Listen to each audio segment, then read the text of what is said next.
বিশুদ্ধ ভাষাটা এত জরুরি যে আল্লাহ তাআলা তার প্রিয় হাবিবকে মায়ের বুকের দুধ থেকে বঞ্চিত রেখেছেন শুধু বিশুদ্ধ ভাষার জন্য।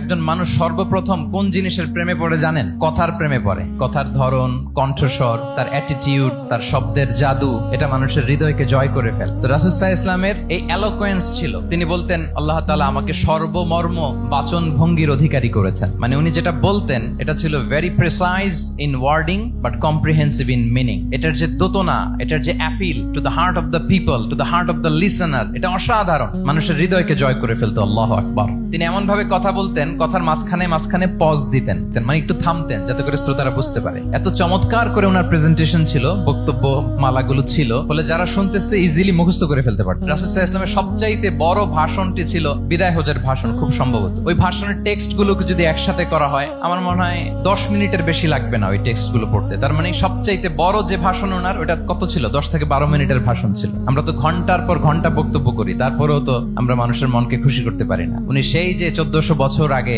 10 মিনিটের একটা ছোট্ট ভাষণ দিলেন, গোটা বিশ্ব আজও হাবুডুবু খায় ওই ভাষণের ভেতর, ঠিক কিনা বলেন? মাঝে মাঝে এমন আবেগ ঘন বক্তব্য উপস্থাপন করতেন, সাহাবারা অশ্রুসিক্ত হতো।